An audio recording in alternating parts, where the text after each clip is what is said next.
Welcome ji. Let's start. आज सिर्फ एक शेयर पे डिस्कस करते हैं, बात करते हैं, जो केमिकल सेक्टर से है और इसने एक साल के अंदर ही 250% से ज़्यादा का प्रॉफिट दे चुका है। यानी कि आपके पैसे को एक गुना, दो गुना से भी ज़्यादा कर चुका है। अगर इसके हम एक दिन के परफॉर्मेंस की बात करते हैं, इसने एक दिन में ऑलमोस्ट 15% का रिटर्न दिया है। अगर हम इसके एक साल की बात करते हैं तो देखिए क्या डिसेंट चार्ट इस कंपनी का बना हुआ है। अब देखिए यहाँ से शार्प ऊपर जाने की कोशिश कर रहा और इस एक साल के चार्ट के अंदर इसने आपको 250% का रिटर्न दे चुका है। तो आपने जितना भी एक साल पहले इसमें पैसा लगाया होगा, जिस शेयर होल्डर ने इसमें पैसा लगाया था पिछले साल, आज उनके पैसे दो गुना से भी ज़्यादा हो गए मात्र एक साल के अंदर में। अगर इसके हम पास बात करते हैं कि कंपेयर करते हैं किस स्टॉक्स और सेंसेक्स से, जिस सेक्टर में काम करता है उस सेक्टर ने भी बेटर परफॉर्मेंस किया और 242% का रिटर्न, और दिस स्टॉक्स ने 216% का रिटर्न। एक साल में सेंसेक्स का रिटर्न 49% का रहा है। आप इसका चार्ट भी देख पा रहे हो कि कितना डिसेंटली ये अप डायरेक्शन में मूव किया है।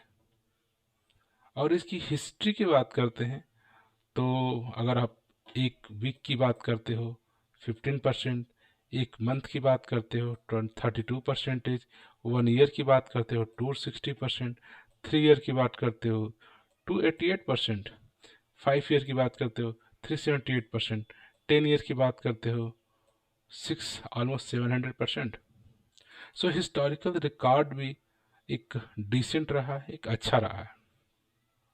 अगर हम इसके फाइनेंशियल नंबर की बात करते हैं, रेवेन्यू की बात करते हैं, तो आप इस पिछले 4-5 साल से कांस्टेंट रेवेन्यू सेम कमा रहा है। आप देखोगे ना, 10,000 के आसपास ये कांस्टेंट हर ईयरली बेस पे रेवेन्यू कमा रहा है। कहीं घाटा नहीं जा रहा, कहीं कमी नहीं हो रही है। अगर हम इसकी बात करते हैं प्रॉफिट की, तो प्रॉफिट में ये पिछले से 17-18 में अच्छा परफॉर्मेंस था इसका, लेकिन 2019 में डाउन हो गया था। फिर इसने उसके बाद आप देखोगे तो 20 में भी डाउन है और 21 में भी डाउन है। तो नेट प्रॉफिट श्योरली इस कंपनी के डाउन चले गए हैं पिछले 2-3 साल से। अगर हम बात करते हैं इसके सेल्स की, तो सेल्स के मामले में देखोगे आप क्वार्टरली वाइज क्वार्टरली सेल्स को इसने हेल्थी मेंटेन करके रखा है। आप देखोगे जून के क्वार्टर 20 में 2300, 2600, 2600, फिर 2600, एंड इस साल के 2021 के जून क्वार्टर तक 2900 सेल्स थे। अगर आपकी इनकी ईयरली सेल्स की बात करते हैं, दिस इज द क्वार्टरली और दिस इज द ईयरली। अगर ईयरली बात करते हैं तो भी decent flat kind of sales maintain कर रहे हैं। सेल्स 10,000 के बेस, हर ईयर में 10,000 का सेल्स करते हैं लोग। अगर हम इसके बात करें बैलेंस शीट क्या है, इस कंपनी के पास कितने रिजर्व्स हैं, कितने बारोइंग्स हैं, सो आप देखोगे सोशियोली एक अच्छी बात है कि ये लोग बारोइंग को अपना कम कर रहे हैं। देखो मार्च 2020 में 7,000 करोड़ के आसपास बारोइंग था, इस समय 6,000 करोड़ के आसपास बारोइंग आ गया। तो इन्होंने अच्छी बात है, गुड थिंग्स, कि अपने बारोइंग को कम कर रहे हैं और साथ में रिजर्व इनका बढ़ रहा है। अब कौन, आप देखोगे रिजर्व ना 4,000 करोड़ था, 5,000 करोड़, 6,000 करोड़, फिर 5,000 करोड़ हो गया था, फिर 6,000, फिर 7,000 करोड़, 10,000 करोड़, 12,000 करोड़, अब इसमें 14,000 करोड़ का रिजर्व है। तो कंपनी के पास रिजर्व है, that is a good thing. अगर हम बात करते हैं इसके कंपाउंडिंग एनुअल ग्रोथ रिटर्न की, तो एक साल में जैसे बताया कि 250% का रिटर्न दे चुका है। सिमिलरली 3 ईयर में 56%, 10 ईयर में 36%, 10 साल में 23% का CAGR रिटर्न। और रिटर्न ऑन इक्विटी की बात करते हैं तो ये भी ऑलमोस्ट 16 और 21% मेंटेन करके रखा है। अगर हम इसके शेयर होल्डिंग पैटर्न की बात करते हैं तो इसके ऑलमोस्ट 37% प्रमोटर ने शेयर होल्ड करके रखा हुआ है, और मेजरली पब्लिक के पास है 30% के आसपास, 19% डोमेस्टिक इंस्टीट्यूशन के पास है, और 13% आसपास इसके आप देखोगे तो फॉरेन इंस्टीट्यूशन के पास है। जो हम बात कर रहे थे वो टाटा ग्रुप्स के टाटा केमिकल की बात कर रहे थे, और टाटा केमिकल ने एक साल में 260% का रिटर्न आपको दे चुका है। और ये बात करें तो ये आप एक मिड कैप का स्टॉक है, ओके, और ये मॉडरेट रिस्क के साथ है, और इसके सेक्टर का पी आप देखोगे तो 25 का है, और इसका पी रेशियो देखोगे तो 96 का है। ये हाईएस्ट पी पे इस समय ट्रेड कर रहा है। और इसकी बात करो मैनेजमेंट की तो there is no red flag, कोई भी रेड सिग्नल नहीं है मैनेजमेंट की पर्सपेक्टिव से, और ये stock currently good time to consider. Stock is not overbought zone में, ये ओवरबॉट जोन में स्टिल नहीं है, ये आपको स्टिल आप good time to entry in this stock. और इस स्टॉक्स की पॉजिटिव बात ये भी है कि काफ़ी अच्छा इसका डिविडेंड ट्रैक है, क्योंकि इसके पास रिजर्व्स है, डिविडेंड प्रॉफिट्स में अपना शेयर होल्डर को देता रहता है, और रिटर्न श्योरली इसका रिटर्न नॉर्मल एफडी रेट से ज़्यादा ही आपको मिलता है। आप देख रहे हो एक साल में इसने पैसे को डबल से डबल कर दिया है। और हाँ, ये बात है, इसकी जो इंट्रेंसिक वैल्यू है, किस स्टॉक्स की इंट्रेंसिक वैल्यू है जो एक्चुअल वैल्यू बिजनेस के हिसाब से होनी चाहिए, उस इंट्रेंसिक वैल्यू से current price is more than the intrinsic value. आपका जो भी इसका करंट प्राइस है ये इंट्रेंसिक वैल्यू से ज़्यादा पे ट्रेड हो रहा है, राइट। सो अगर इसकी हम बात करते हैं कि इस कंपनी के बारे में थोड़ा सा, टाटा केमिकल, तो Tata chemical third largest soda producing globally से थर्ड लार्जेस्ट प्रोड्यूसर्स है in the case of soda. आप बात करते एशिया लार्जेस्ट साल्ट वर्क्स इनके पास है। इसकी बात करते इस कंपनी के पास 4600 एम्प्लॉय हैं, और ये कंपनी एक क्रॉस द 4 कॉन्टिनेंट में काम करती है। और देखोगे तो इसके 13 manufacturing plant across the globe है। इससे पहले नहीं कि सिर्फ इंडिया ही में काम करती है, इसके जो प्लांट है मैन्युफैक्चरिंग थिंग्स है अलग अलग कंट्रीज में भी है।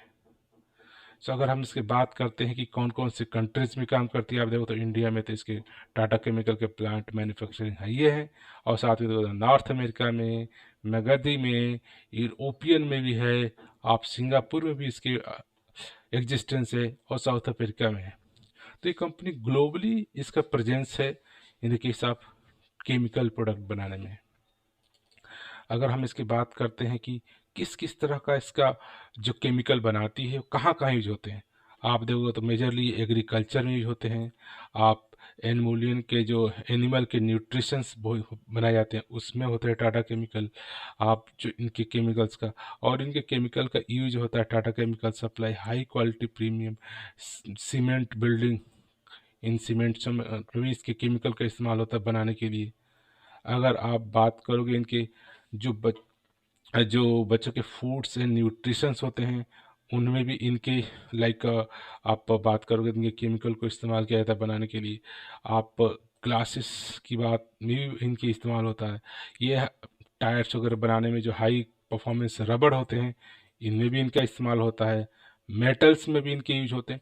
तो इनके जो केमिकल्स है टाटा केमिकल का जो लॉट्स ऑफ एप्लीकेशंस में यूज होते हैं। आप बात करो lots of oral care and cosmetics भी इनके पास, जो पेंट्स होते हैं इंक्स होते हैं उन सब में भी यूज होते हैं।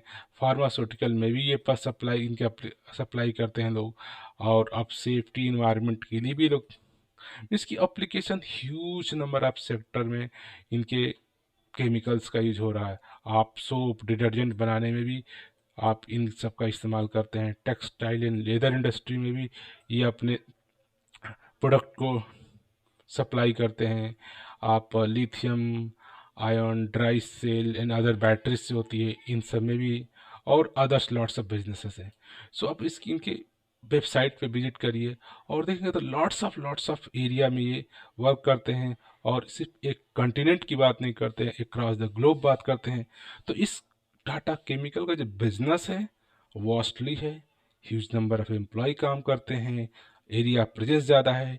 तो बिजनेसेस पॉइंट ऑफ व्यू से देखा जाए तो ये स्टॉक्स फंडामेंटली रिलायबल है। आप इस स्टॉक के साथ एक लॉन्ग पीरियड भी आप सस्टेन कर सकते हैं, और आने वाले 5 to 10 ईयर में मुझे नहीं लगता कि इसका बिजनेस क्लोजर होने वाला है। तो आप एक गुड इन्वेस्टमेंट चाहते हैं तो इस टाटा केमिकल के शेयर को, टाटा केमिकल के स्टॉक्स को आप एक तरह से एनालिसिस कर सकते हैं, इसका फंडामेंटल एनालिसिस कर सकते हैं, इसका फिनेंशियल डेटा का एनालिसिस कर सकते हैं कि इसके बैंक बैलेंस क्या है, इसकी बैलेंस शीट क्या है, इसके रिजल्ट्स प्रॉफिट क्या आ रहे हैं, रेवेन्यू क्या हो रहा है, सेल्स ग्रोथ क्या हो रहा है, और इन सब पैरामीटर के ऊपर आप, और कंपनी का मैनेजमेंट, फर्स्ट थिंग्स ये कंपनी का मैनेजमेंट भी सही है। सबसे फर्स्ट देखना कि आपको देखना किसी भी कंपनी का फंडामेंटल एनालिसिस कर रहे हैं तो सबसे पहले उस कंपनी का बिजनेस क्या है, वो बिजनेस आने वाले 3, 5, 10 ईयर में सर्वाइव करने वाले हैं, ग्रोथ करने वाले हैं।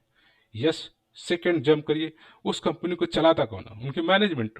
तो उनके मैनेजमेंट में कोई ऐसा चैलेंजेस तो नहीं है, कोई प्रॉब्लम तो नहीं है। अगर मैनेजमेंट स्ट्रांग है, गुड है, तब आप उसका नेक्स्ट फाइनेंशियल नंबर देख लीजिए, बैलेंस शीट देख लीजिए।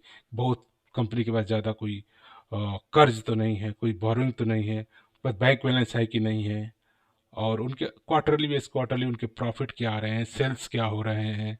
अगर ये सब नंबर्स आपको बेस्ट लगते हैं तो श्योरली यू कैन थिंक। और आप चाहें तो अपने फाइनेंशियल एडवाइज़र से या एनी फ्रेंड से आप कंसल्ट कर सकते हैं अबाउट दिस स्टॉक्स, एंड अपना उनका राय ले सकते हैं। लेकिन this is my suggestion, please do your own analysis and research. All the information for your analysis, जो आपको जरूर चाहिए ये सब देखने के लिए, इंटरनेट पे सब कुछ अवेलेबल है। आप यूट्यूब पे, गूगल पे जाओ, सर्च करो इस कंपनी का मुझे ये डेटा चाहिए, आप सर्च करके एनालिसिस कर सकते हो। जब खुद एनालिसिस करते हैं तो फील कंफर्टेबल होता है, खुद डिसीजन लेते हैं ये स्टॉक्स कैसा है, दैट्स हेल्प इज। लेकिन कोई दूसरा कोई से आप राय लोगे, सजेशन लोगे, और उसके राय से आपने खुद एनालिसिस नहीं किया, आप इन्वेस्ट करते हो तो लॉस होता है तो आपको अच्छा लगता है, प्रॉफिट होता है तो अच्छा लगता है। तो आप खुद का डिसीजन लोगे, इससे आप सीखोगे भी, नेक्स्ट टाइम खुद भी डिसीजन कर सकते हो। So hope this information helpful for you. Again, I would like to say thank you for watching this video.